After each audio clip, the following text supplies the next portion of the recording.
Hello guys, welcome back. स्वागत है आप सबका एक और नए वीडियो में। और इस वीडियो में मैं बात करने वाला हूं कि मार्वल का जो मल्टीवर्स सागा था उसकी कैंग द कॉन्करर वाली जो स्टोरी लाइन थी वो फैंस के लिए फिलहाल कैसे एक फिलर बन के रह चुकी है, एंड कैंग की जगह डॉक्टर डूम के आ जाने से हम उसको फ्यूचर में कैसे रिजॉल्व कर सकेंगे उसके बारे में। तो चलिए शुरू करते हैं। तो जैसा कि आप लोग जानते हैं कि एवेंजर्स डूम्सडे आने वाली है 1 मई 2026 को, and it will be the first movie in the 2-पार्ट epic finale of multiverse saga, जो कि डायरेक्टली लीड करेगी एवेंजर्स सीक्रेट वर्स में, जो कि एवेंजर्स डूम्सडे के बाद आने वाली है 2027 में। एंड दोनों ही मूवी फोकस करेगी उस स्टोरी लाइन पे कि कैसे हमारे अर्थ के माइटीएस्ट हीरोज मल्टीवर्स का जो सबसे बड़ा थ्रेट होने वाला है आरडीजे का डॉक्टर डूम, उससे कैसे बैटल करेंगे और अपने वर्ल्ड को बचाएंगे। But audience is still hesitant about RDJ as Doctor Doom and Russo brothers directing both of the movies Doomsday and Secret Wars, क्योंकि ऑडियंस का सोचना यह है कि infinity war and end game का जो हाइप था उसको ये दो मूवीज कैसे सरपास करेगी in terms of direction, visual effects, story telling, story line and expansion of the Marvel multiverse. And इस सब के अलावा हमारे पास एक और स्टोरी लाइन बच जाएगी जो कि थी कैंग द कॉन्करर वाली स्टोरी लाइन, जिसको through out the multiverse saga हमको बताया गया एंड उसको कंप्लीट नहीं किया गया क्योंकि जोनाथन मेजर्स वाला जो केस हुआ था उसके बाद जोनाथन मेजर्स को एमसीयू से फायर कर दिया गया एंड कैंग को इस मल्टीवर्स के बिग बैड से हटाकर डॉक्टर डूम को मल्टीवर्स का न्यू बिग बैड सेटअप कर दिया गया। बट हमको Jonathan Majors as different variants of Kang बताया गया throughout the multiverse saga के काफी सारे प्रोजेक्ट्स में। तो फिर इन सब का क्या मीनिंग बनेगा फ्यूचर में जाके? कुछ नहीं, बट इसको काफी क्लेवरली यूज किया जा सकता है डॉक्टर डूम को सेटअप करने के लिए। और वो कैसे, तो वो मैं बताता हूँ।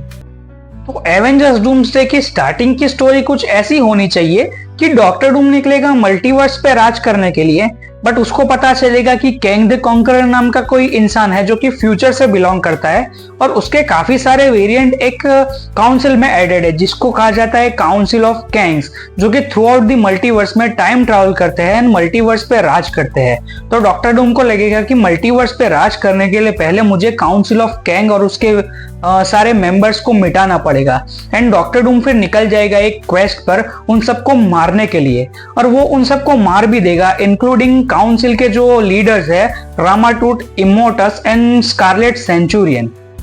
ये कुछ ऐसा होगा कि हमने जब इन्फिनिटी वॉर में थैनोस को देखा था स्टार्टिंग में, जो कि बिना किसी हिचकिचाहट के हल्क को इतनी बुरी तरीके से पीट रहा था, रिमेनिंग एसगार्डियंस को भी मार दिया था उसने, हेमडाल को भी मार दिया था, लोकी को भी खत्म कर दिया था एंड थॉर को सफर करने के लिए वहीं पे छोड़ दिया था।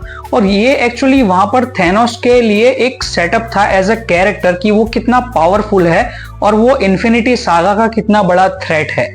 And RDJ as Doctor Doom जब हमको दिखेगा एवेंजर्स डूम्सडे में, तो वो उसका सेकंड या थर्ड अपीयरेंस होगा on screen after fantastic four movie.